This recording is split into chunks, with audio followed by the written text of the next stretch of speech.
everyone. Welcome to the Yarn and You Girl podcast. I'm Janine, also known as Yarn and You Girl, and this is my channel where I talk about everything crafty that I'm doing. And lately, it has been a lot of sewing. It started when maybe a couple months ago, when the whole COVID thing started. I bought myself a serger. It's a Brother 1034D serger. And I've always wanted to make clothing, and if you followed my channel in the past, you've seen that I've dabbled here and there in some sewing, but I never had a serger, and so the finished objects were never really pretty on the inside, and I never felt like they were finished, you know? They just didn't have that I want to wear out in public look, because they looked homemade, not handmade. There is a difference. Homemade definitely looks a little bit more cheap, maybe not just kind of slapdash thrown together. I don't know the best way to describe it. Where handmade is a quality piece of craftsmanship. Basically, what we do are with our hands and our machines and with our time is craft, and this is a craftsmanship product I want at the end. So I want my pieces, when I sew something, to look finished and to not look like I actually made them, but look like you could have got them in the store or they were a designer special or whatever. So, not that I'm thinking that I'm all that great yet at sewing, because I really am not, but having the serger really helped kind of give me that finished quality look that I was going for. So I've as soon as I figured out how to use the machine, I've taken off and I just want to sew all the time. So I've got very little knitting lately. Most of what I've been knitting is my socks, and it's just basic, plain, boring, vanilla socks. I'm sure there's some other things that I've worked on, but because it's been so long since I've checked in with all of you, I really don't know what those things might be because I've not been keeping track, because every moment that I'm home and I'm not doing housework or making dinner or whatever, I want to be in this little room sewing. Now, it's not the best setup space for sewing. I have a round table, which I'd prefer to have an actual desk that has like a little bit longer on the one side, but I keep both of my sewing machines kind of stacked back to back, and then I just move one out of the way and pull the other one forward when I need to use it, and it seems to be working okay. I do have a cutting mat behind the computer here, but most of my pattern cutting out and stuff like that happens in the other room on the hardwood floor. I literally need to spread everything out and lay it all down and cut it on the floor, even though that's a little hard on my body. I don't know how long I'll be able to do that for, but for now it's working, and I'm enjoying sewing so much. So I've gone on, I don't really know, like with knitting, I knew what the small independent dyers were, or the designers and things like that. And with sewing, I'm kind of at a loss and just doing a lot of internet searching for things that I want to make and discovering pieces that I think actually work for me and designers that I really like their style. So that's very new. I've been following some new hashtags on Instagram, like hashtag sewing or hashtag me made it. Those types of things, just to try to get some inspiration. And obviously dresses are a little bit kind of the first thing I jumped into. Separates for me, I've had a little bit of difficulty with, but I'm challenging myself, and I'm trying to jump right into that as well. And I have made quite a few tops that I really like, and a couple dresses too. And I keep searching for more and more. So I've got lots of patterns. The whole print it out on your own computer thing and tape them all together, that's a little annoying. So I have found a copy shop that knows how to do them. So I send them there, pay a little extra, and have them printed out on a big piece of paper. And then I have tracing paper that I'll lay down and I'll trace out sizes, because I don't know really what my size is for sewing either. And sometimes when I take my measurements, I have my measurements, but you know, standard sizing doesn't always work for everybody.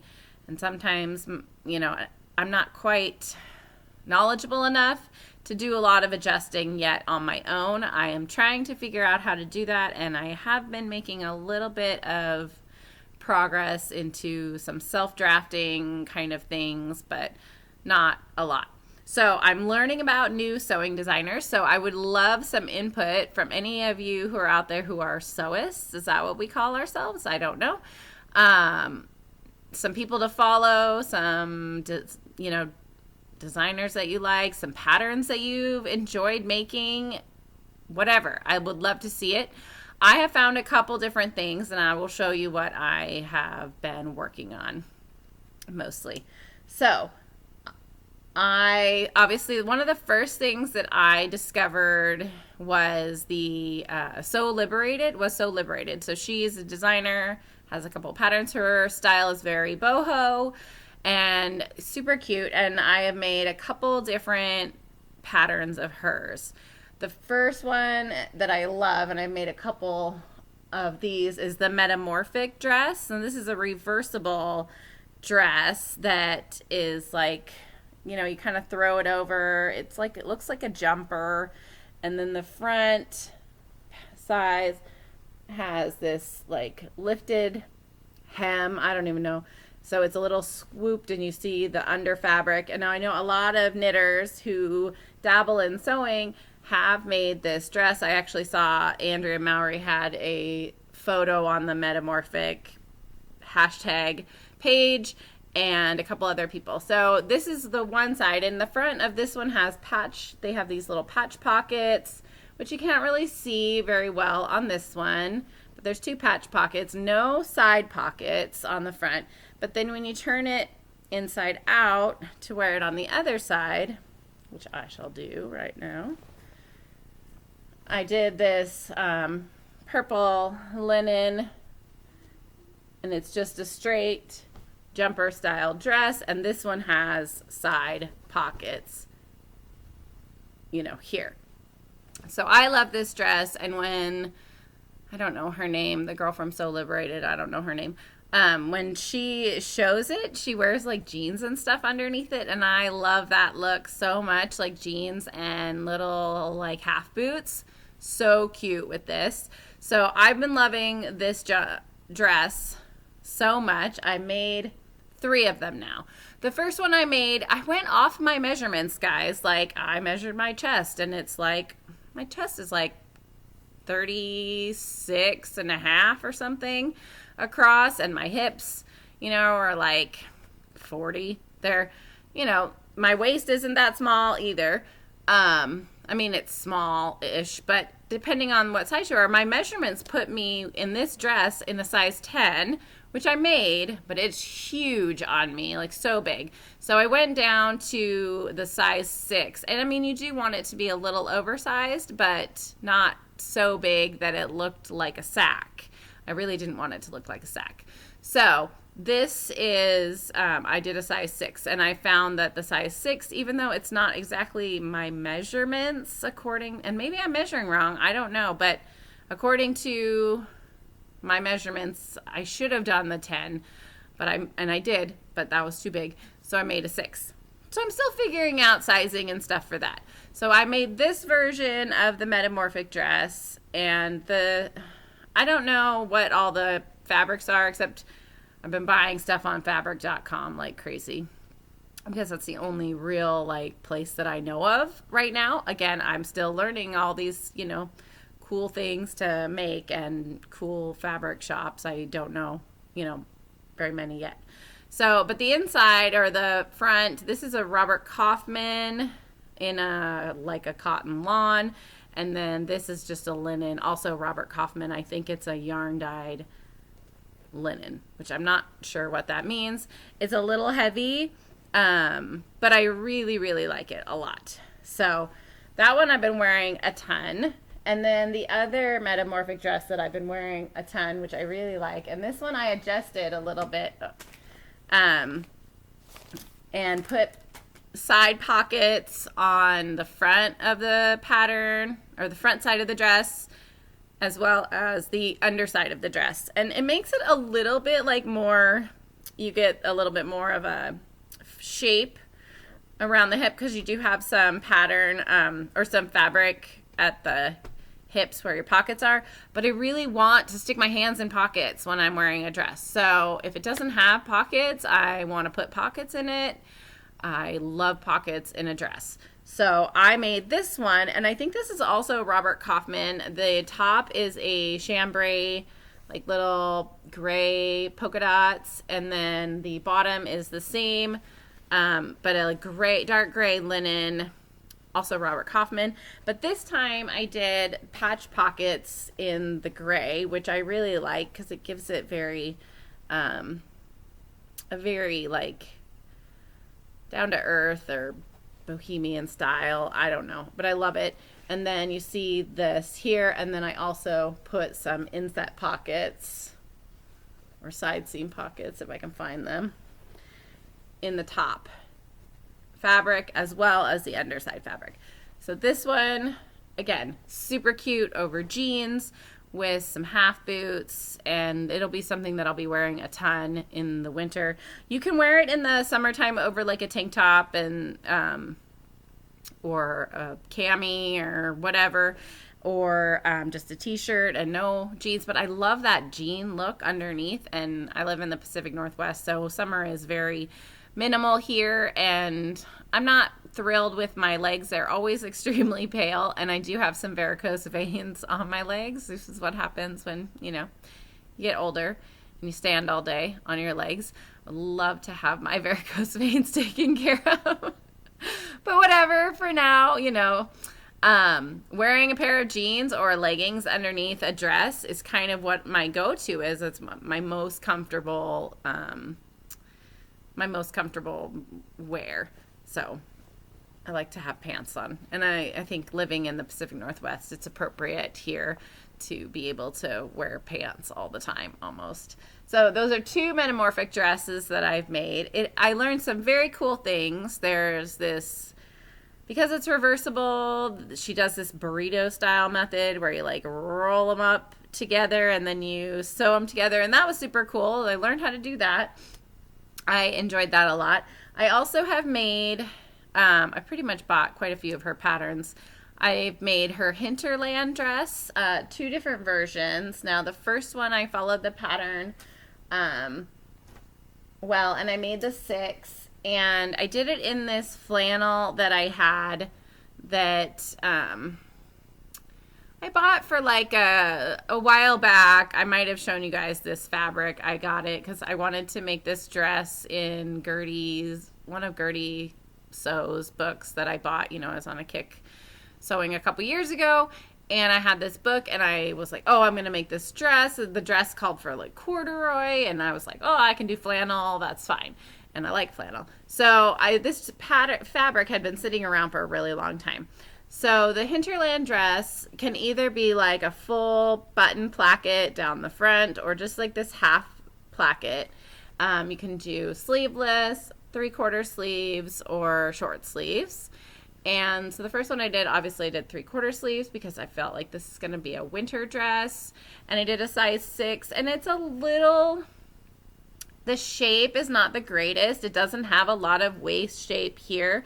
Now there is an option to do some ties, and I might do that because I did try, I made another one, which it's in the wash right now. And I put, so it has bust darts here, but I had made a Hannah wrap dress, which I will also show you guys, and the bodice had darts right here, like one here and then one over here, and it pulled the waist in, and then I had adjusted the skirt as well. So I did, the other one has some darts here, and then the skirt, instead of, this is like a straight rectangle skirt that you gather, and instead of that, I like took the pattern and there's like this cut method where you cut the pattern up in a couple different slits, and then you kind of tip it, and I was going for more of an A-line dress, and so I tipped the pattern, and then I kind of created my own new skirt pattern out of it. And when I did that, it has a different look, and I did it in this like teal linen, and it's cute. It's definitely fitted a little bit more, but I'm not sure I like the way I did it. So, you know, I'm wearing it still, and I'll wear this as well. But yeah, I did. So yeah, I've got like with my serger, you know, here I'm trying to show you guys. I did, you know, I serged the edges so it all looks like neat on the inside.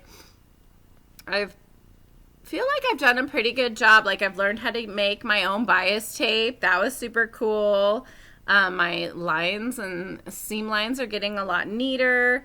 And yeah, so I figured out how to do buttons, and buttons were kind of a bitch, but it was part of my language. Buttons were kind of a pain because especially on the teal one, like this one I seem to get the spacing okay. But on the teal one, man, I had to make a couple different button plackets because I would get the buttonhole going and I'd get one and it'd be in a good place. And then I didn't line it up just right or something for the second one, and then it'd be too close or a little shifted to the right or left. I don't know. I was having a real hard time with the buttons on the second one, but I did feel like that was a good skill to learn. And I've done buttons before. I made like a little 40s inspired shirt a while back with a collar and everything. This was a couple years ago.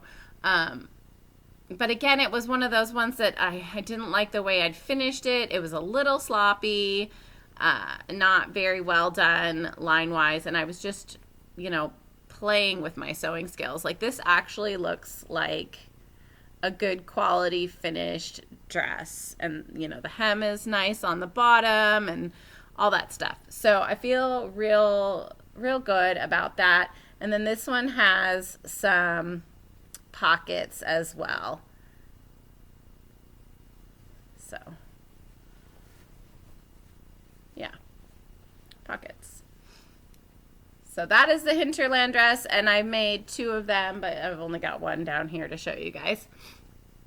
And like I said, that was from flannel that had been sitting in my stash forever.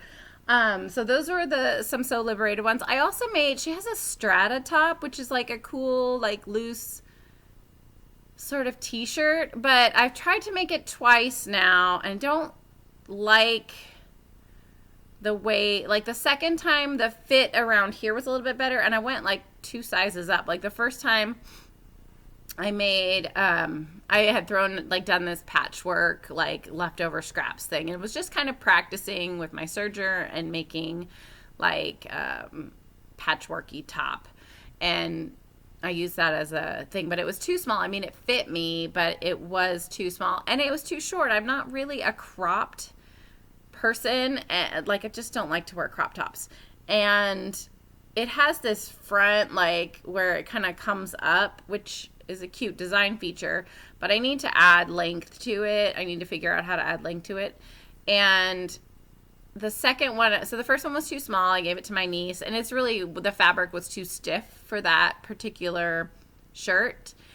But my niece can use it as like a painter's smock or whatever, just throw it over, and she likes to do drawing and painting and stuff, and then she can get that one dirty and it's no big deal. The second one I made in this, really cool, it was considered jeans in the jean section of like Joann's, because I was just looking for, you know, something. But it was actually like very drapey. They called it Lysol, which is kind of, I think, like Tencel. But again, I don't know my sewing stuff very well at all, at least fabric styles and things like that yet. I'm still like basic cotton is kind of where I'm at, and I've done a little bit of knit stuff, and you know, but mostly cotton or woven cottons. So I don't know, like it puckered in places, and I think because again the fabric was a little more drapey, but not quite, like my sewing skills on it weren't very good, and so I'm not sure I'm happy with the way that top fits. So I've kind of moved on to some other tops, and I've had much better luck with some other tops. So I'll show you guys those in a minute. The other dress that I've made a couple of, but I'm only going to show you one, is the Hannah wrap dress by Han London. And this one is the first one I made, and I really like the way this one turned out. Now, it does have a significantly low wrap because it's literally wrapped over here and then wrapped on the inside and tied, and that is how you wear the dress. So this one, I wear a cami underneath because I don't need to wear this to work and have my girls just hanging out. But, and I think that I could probably try to figure out how to do like a full bust adjustment on it to see about getting a little more coverage here, but I don't know yet how to do that. But I love this. This is in some Cotton and Steel Rifle Paper Company design, and I love the butterflies, and it had pockets in it. I mean, it's so cute. So I've worn this one a lot. And then I also made another one, which I did a better job on the finishing of it, like on the inside and the seams and stuff. But, oh, I'm going to sneeze. Sorry. But I don't like, I feel like the cross pieces here are smaller somehow than this one, even though I did the same size. So I feel like it is a little bit gapier, and I did it in that gray polka dot chambray that I showed you on the other Metamorphic dress, which is cool because I bought, you know, maybe like 4 yards. When I buy fabric, I've been buying it in 4-yard chunks because I feel like at least with 4 yards, I definitely can get a dress, possibly 2, possibly a shirt and a dress, you know. So I feel like I'm getting good bang for my buck sort of thing. And then if I, you know, screw up something, or I get one good garment out of it, and then the second I use the leftover remnants, I'll use to kind of make a first attempt at a shirt or a dress, just to get like the sizing and stuff, and I don't feel so bad if that muslin that I made doesn't turn out, because I've already got a good piece in that fabric. I made a mistake a couple years ago and bought some really nice Liberty fabric, and you know, went right into the pattern and cut up the fabric, and then it didn't fit, and it was really too small, and it just frustrated me because I'd spent a good significant amount of money on some Liberty fabric that's a really nice quality fabric, and then I butchered it and screwed it up. So this way, if I try to I'll make my first attempt on some remnant fabric that I might have lying around the house, and then if it doesn't work out, I can make the adjustments and then do the second one with the nicer fabric. So it's kind of the way things have been going lately, which is good, because I feel like I want to be able to wear these pieces. And I know there's going to be trials where I do, you know, make something and it doesn't work out, and that's okay too. I just would like to have the majority of my nice fabric end up being, you know, wearable, because I buy it because I like it, right? So, oh, I dropped a couple shirts. Hang on. I'm not sure where they ended up going. Oh, wait, here we go. I put them over here. So now those are all the dresses. And as far as tops, I've done 2 different tops that I really have loved how they've turned out. And the first one is by Violette Fields Thread, I think it's called, and they have a large database of patterns for women and children, and super cute stuff. And they had this top called the Nelly top, and it's just a tank top with woven fabric, but you could do like flutter sleeves here, or just have it plain, or these little bows that you could tie around the top here, to give it a different look. So I've made two. Oh, sorry, my nose is runny. It's a good thing, like, you know, I'm at home today, because I can not worry about runny nose and being out in public. So I made two, and the first one I just did in a plain style. So no special fluttery sleeves. They have, because the back is pretty low, the back is lower than the front, one of the options you can do is put like a ribbon between your back shoulder blades, basically, and like here, and then tie it, or some ties or whatever. But the first one I made was this one. It's just a plain linen that I got at Joann's that was, you know, this shell, and it is so cute on. Like, I really, really love it. I love the way it fits. It's light and airy, and I'm totally going to make a couple more of these. Actually, I'm going to start another one, I think, today, because we're going to Yellowstone here at the end of the week, and it's going to be hot, and I need shorts, I need tank tops and stuff that I can wear, and I really liked how drapey this was, but also cute. Like, it fit really nicely. So I'm going to make a couple more. It is, like I said, a little higher in the front than the back, but it's fine with like a regular bra. The straps are wide enough. I can wear a regular bra with it, and I don't have to worry, and it just turned out really well. And this is one of those ones where, you know, I used, you know, bias tape. I made my own bias tape, so that was super cool. I did have to go buy like a bias tape makers and stuff. The first time I actually like made the tape myself, like, you know, I cut it, I followed a tutorial. I didn't have the tape maker, so, you know, I folded it in half, and then the ends in half to meet in the middle, and then I had my bias tape, and yay. But so much easier with a bias tape maker. And I got it on Amazon. But I really, really like this one, and I like how summery it is, and I really like the linen, and the drape is really, really nice. So the first one I made was just plain like that, and then the second one I made, I wanted to make the flutter sleeve option, so I had a little bit more of that Robert Kaufman left, and this one I did with the flutter sleeves, which are super cute, and I put the ties on the back. So I didn't have ribbon, but from the Hannah wrap dress, I learned how to do, these are called, well, spaghetti straps or whatever, but ramoulé or I don't know what she called it. But I learned a really cool tutorial on how to make these. And so I just made a couple of these out of the fabric for this top. And then it has that in the back to kind of just pull it up to keep it from slipping off your shoulders, that kind of thing.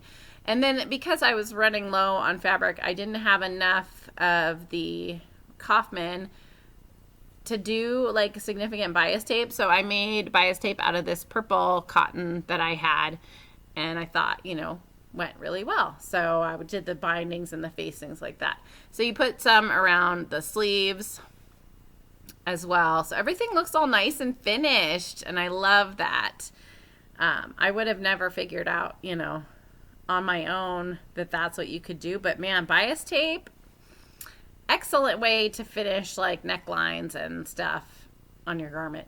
Now this one I forgot, so if you're doing bias tape on this particular top, they tell you to cut into the neckline 1/4 of an inch all the way around, and just cut out that 1/4 of an inch. So you're making it less, because they did have a facing piece that you put in there, but I just wanted the bias tape, and I forgot to cut out that 1/4 inch when I did this one. It doesn't make a difference, I don't think. I mean, I feel like the neck maybe is a little bit slimmer than the other one. It's fine. I really like it, and I wear this a lot also. So those are the two Nelly ones I made. I like the little flutter sleeves. I also like the tie. I thought that was kind of cute. So then I got, I so that was Violet Threads I discovered, and then or Violet Fields, I think. The other company I discovered just kind of searching on Instagram was Friday Pattern Company, and they had some cute stuff. This one that I really liked was the Sagebrush top, and I've seen quite a few of these, and it's a very it has, big poofy shoulders, so I kind of get, like, my family thinks it's a little ridiculous how big and poofy the shoulders are, but I love this top, and I think it looks so cute. And yes, the big puffy shoulders are kind of 80s style, but they so make this top. So the first one I did, now I've also thought I think I might make this and just make it sleeveless too, because I really like this, the way this one fits also. So it is this, has this little cute ruffle right here, and it's gathered underneath. And then you have these big poofy shoulders, and there's the front.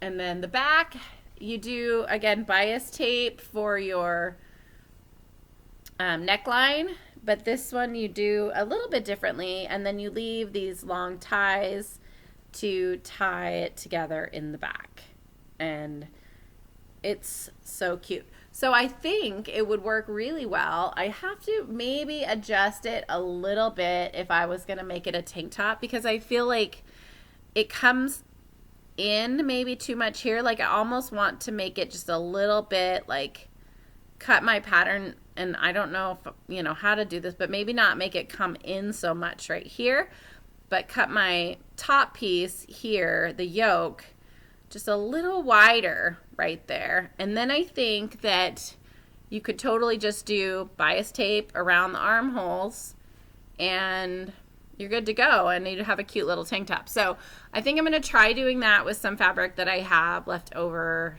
here from one of my other projects.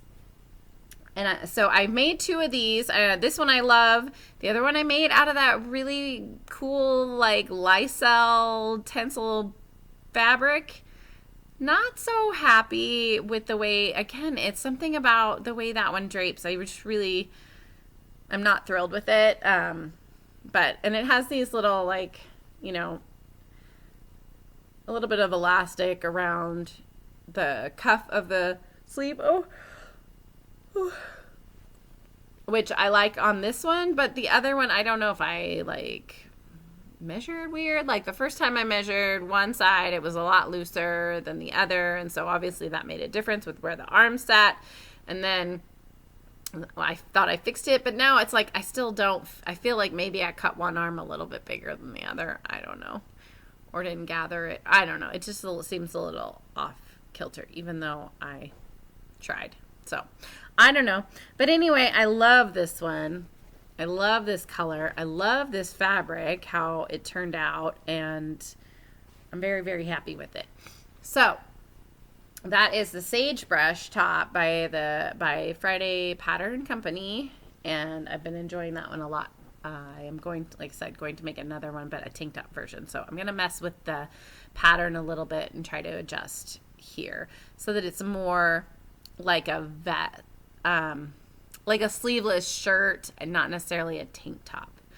So I got to make a couple, though, shirts today. That's my plan. Well, no, maybe at least one. They go really fast. And now that I've made some, it's been going really fast. I did start oh, hello, you're going to see my family come in. Hello, family. They're like, don't look. Don't mess with mom's stuff.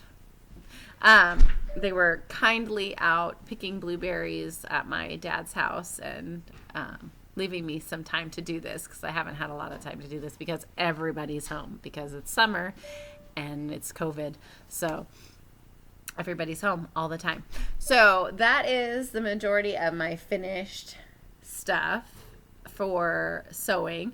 I am working on this. So this dress behind me, this bodice, is this super cute Bianca dress by Violet Fields Thread Company, and it's really cute. However, I have 4 yards of this fabric, and this is another cotton and steel, I believe. And so I made the top, the bodice, and I was sort of like cutting my pieces out as I went because I was like, I have plenty, and I was really conserving pattern or fabric. Well, I get to the skirt part, and it's a 44-inch wide bolt, I guess. But the actual skirt for my size is too big to cut on the fold the one way. So she suggests, like the pattern suggests, that you fold it with the other way and cut the skirt out that way. Well, I didn't realize how directional that fabric was until I cut out one of the skirts. So I cut out a skirt, and then I'm looking at it, and I'm looking at this, and these are all flowers, and they all have like stems that go up, and all of them, you know. And then so then when I cut it out the other way, now all the flowers go this way, and it's not right. Like, it's just not right. That's one of the things, you know, I didn't realize it was so directional when I picked it for this pattern. So I've sort of been playing around with some ideas, and I wanted to do this one because the bodice had a lining. So I made the lining. I actually used some of that purple for the lining. You don't see it. It doesn't really go, like, it doesn't match anything in the bodice like print, but it doesn't not match. Do you know what I mean? Like, it goes okay, and you're not going to see the inside anyway. And I was using the purple because I was like, well, if this fits, then I'll cut out the outside, because the purple will be like my muslin. So the purple fit okay. So I made the whole top, everything went great, and then I got to the point where, you know, my fabric's running the other direction for the skirt. So I'm doing some brainstorming, trying to figure out what to do. I decided, so she had there were some photos where people had done different colors, like within the pieces. So one of them was, you know, a bodice that was one color and a skirt that was another, and the skirt on the bottom has this like cool ruffle, and I really wanted to do the cool ruffle on the bottom. And I have enough of the fabric left to do the ruffle for sure. I'm pretty sure. But not enough, obviously, in the right direction for the skirt. Even though, you know, I did already cut out one of the skirt pieces on the fold in that, you know, wrong direction, but I can fold that one and use it to cut out one of the ruffle panels, because you need 4 ruffle panels and going in one particular direction. So hopefully I will have enough for the ruffles. If I don't, I don't need to put the ruffle on, but it would be cute. And that was part of the whole point of the dress, is we really liked it. You can do like a maxi length skirt with this big, you know, kind of like gathered ruffle bottom. It was so cute. I kind of wanted to do that, but I don't have enough of that fabric, and it's not the right direction to even do it. So I went to Joann's yesterday with a scrap of it, and I found this like sunny yellow color, which I know you can't really see it, but there's these little yellow flowers. And I thought, okay, what if I did a yellow skirt with it and the ruffle in the print? And then what if I took the straps off of that one and actually just put yellow straps instead? So it kind of tied that yellow skirt together.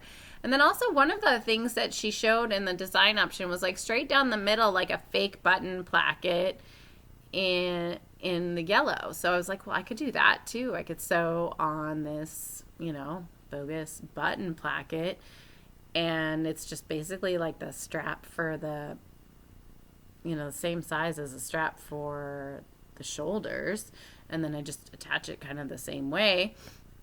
That might be really cute, and then have some buttons on it, and then it would kind of tie it all together, and it wouldn't look so like, yeah, I ran out of fabric and here's my, you know, option, how I fixed it.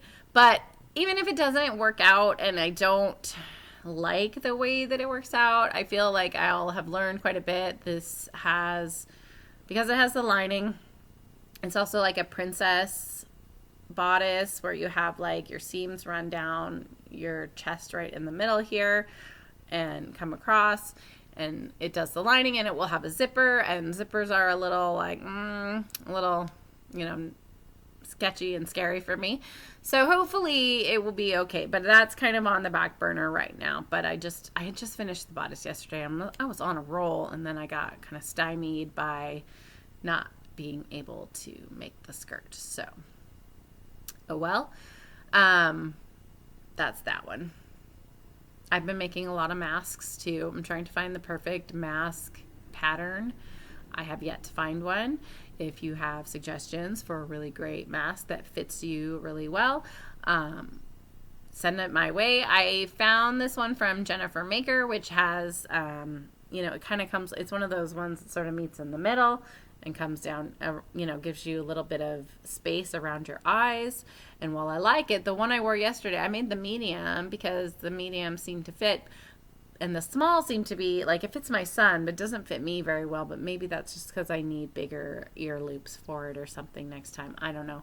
But the medium came down so much here, and it was tight, and it was like hitting my trachea like all day yesterday. It was kind of annoying. I wore it all day because it was comfortable and it had space, and I felt like I could breathe at least in it for the most part. But I'm still looking for like that perfect pattern. And at work we use, we've got disposable masks. So I can use disposable masks, and sometimes I do. But I've been bringing those disposable masks home because they have a really nice thing for the nose piece. And then I've been cutting that nose piece out and using it for the nose pieces in my masks that I've been making, so that I at least can have a nose piece, because I kind of like that feel also. So I'm making a lot of masks. I made some for my kids because they're, probably going to have to wear masks at school this year. I don't even know. Oh, sorry. I don't even know what's going to go on, but it's going to be, I'm sure, crazy. So, but I figured they're going to need some masks, and so I went out and bought some kind of like neutral fabric that maybe they wouldn't be too embarrassed to wear because it doesn't have a bunch of flowers on it or whatever. Because everything I buy has flowers. So anyway, that's kind of what I've been doing with my sewing. It's been a lot of fun. I did make a couple t-shirts. So Liberated has one called the Stasia, and I didn't like the top of it as much for a t-shirt. And I had the Agnes top pattern as well, which I've made before, but I don't like that one because I feel like it comes, if you don't get your waist just in the right spot, like it hits funny for me, and I don't know yet like the best way to adjust it, and I'm still working on all that, figuring it out. But the top part I really like, so and the bottom part of the Stasia shirt I really like because it's a little bit less fitted for this t-shirt, and so I kind of mashed them together, and I made a striped like black and gray one, which I like. It's a little short, I think, so maybe next time I'll add a little bit of length. I am going to make the Stasia is a dress also, and that's part of what I liked with the Agnes one, is I kind of hacked it a couple years ago and made some dresses, but my skills were not that good, and I didn't really do a very good job. So this one actually has a pattern. I'm going to try to follow it. I'm going to make a tank top dress. I've cut out all the pieces, and I'm planning on working on that maybe today. If I have to work this week, but today is my one day off until Friday, and then we're leaving for Yellowstone. So, but again, my shifts are only like 4-hour, 6-hour shifts. So I do have a significant period of time in the day when I'm home that I can work on stuff. As far as my knitting goes, let me show you what I've done. It's really like one thing. And so I finished one Fruit Loop sock, or Fruit Stripe gum sock. This is in Knit Picks Felici in the Sally colorway. And then I've started the second one, and I'm past the heel and onto the foot now. So it's just smooth sailing. So I just have to do the foot. So I'm going to be bringing this to Yellowstone, and my And probably one other skein of yarn to do just maybe Hermione's Everyday sock, because that's a nice mindless pattern sock that I can do. I just need mindless knitting doesn't feel hard right now for whatever reason. But that's what I'm working on for my knitting, and really that's pretty much it. I have updated the website with, I did get a new shipment of some Anzula, some Breeze, and some For Better or Worsted. I also have Tuku wool fingering on the website now, and I updated it. I also updated my Sweet Georgia stock. So I have lots of different stuff, and then I have a lot of my own stuff on there too. So I have been doing a little bit, not dyeing as much, because I feel like this COVID thing like just knocked the wind right out of my sails. I felt like I was kind of on a roll, and I was ready, and we were going to Vogue, and I was ready. I was in a zone, and I was super excited for Vogue, because I was like, now is my very first knitting convention, and then Vogue got canceled. And that cancellation and the cancellation of my trip just really just took it out of me. It just was like, okay, now what? Now I'm just not going to do anything, because I don't know. I don't know when things are going to start. And my momentum was like stopped short, because I felt like I had good momentum going into that. And then it just was stopped. So I'm trying to find that again. So instead of all the knitting and the yarn stuff, I'm working out some of my anxiety or stress over the situation in different ways. How are you guys all coping with this? I know it's kind of trying to get back to normal, but then we're not. We're seeing more cases, and some areas of the country are really bad. And I hope you guys are all coping. I hope you guys are all being safe. I'm looking for new sewing patterns and suggestions, so send those over this way. And thanks again so much for watching. I know it was very sewing heavy this time, but that's just kind of what I'm doing these days, and I wanted to check in with you guys and make sure you know I was still here and still around, just kind of living this weird life that's going on in 2020. So y'all take care, okay? Thanks. Bye.